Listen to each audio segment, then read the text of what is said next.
नमस्कार। हम राम की रूप सिद्धियों का अध्ययन कर रहे थे। तृतीय विभक्ति तक हम अध्ययन कर चुके हैं। आज हम चतुर्थी विभक्ति से आरंभ करते हैं। चतुर्थी विभक्ति में रूप बनता है रामाय।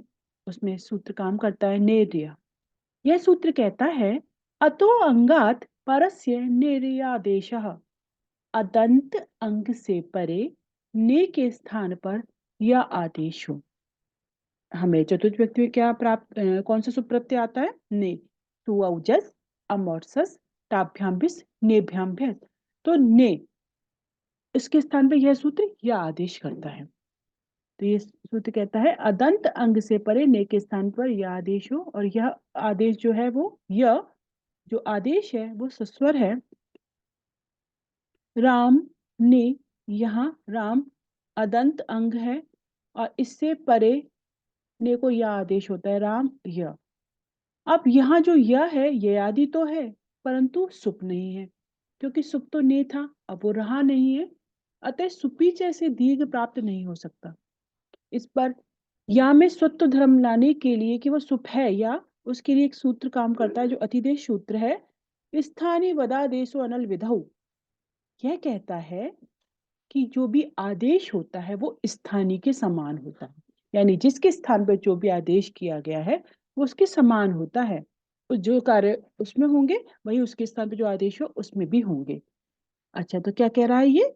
आदेश स्थानीय के समान होता है, परंतु यदि स्थानीय अल के आश्रित कार्य करना हो तो वह स्थानीयवत नहीं होता।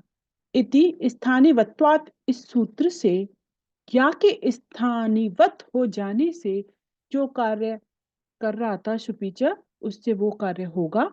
यानी अब जो ने के स्थान पे जो या हुआ है वह भी ने के समान ही है।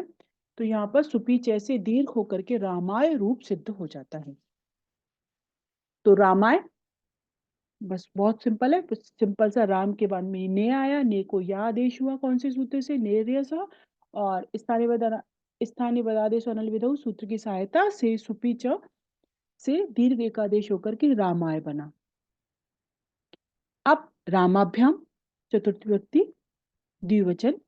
रामाभ्याम पूर्ववत सिद्ध होगा, जैसे कि हम लोगों ने तृतीय व्यक्ति में भी देखा था, तो उसी के अनुसार हो जाएगा। अब बहुवचन में आता है प्रत्यय भ्यस, राम प्लस भ्यस। अब सुपीच ऐसे क्या होगा? दीर्घ एकादेश हो जाएगा, लेकिन एक सूत्र अगला काम करता है बहुवचने झल्येत। यह कहता है झलादौ बहुवचने सुपी अतो अंगस्यैकारः। यानी झलादि बहुवचन, झल है जिसके आदि में ऐसा बहुवचन का सुप प्रत्यय परे हो तो अदंत अंग के स्थान पर एकार आदेश हो। झलादौ झलादि बहुवचन सुप परे हो तो अदंत अंग के स्थान पर ए आदेश हो जाता है।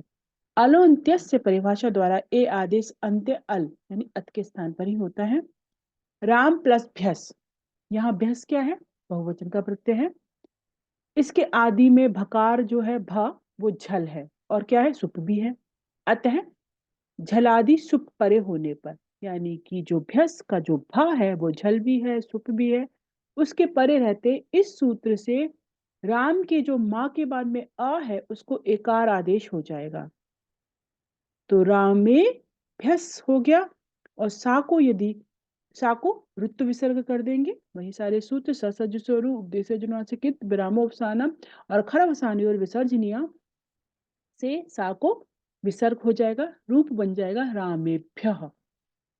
तो इस वाले वीडियो में हमने चतुर्थ व्यक्ति के रामाय, रामाभ्याम और रामेभ्य। रामाय में एक सूत्र नया काम करता है नेर्य, और एक उसके साथ में और इसमें बहुवचने झल्लियत, किसमें? रामेभ्य। तो इनको देखते हुए आज हमारी चतुर्थी विभक्ति कंप्लीट होती है। पंचमी विभक्ति को हम अग्रिम वीडियो में देखेंगे।